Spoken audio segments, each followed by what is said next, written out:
লেবু দেবো? হ্যাঁ, লেবু দেন।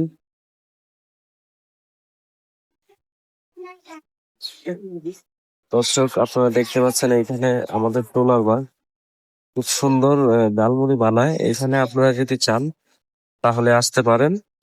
ডেন্টাল হসপিটালের পিছনেই আমাদের খানকা, এই মশুরিয়ার পাশে উনি ঝালমুড়ি বানায়, অনেক সুন্দর।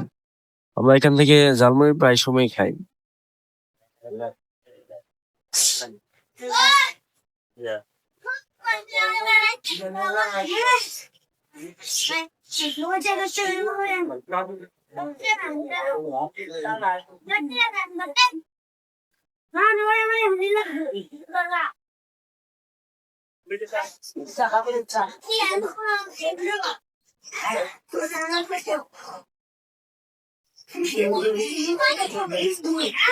ধন্যবাদ ভাই।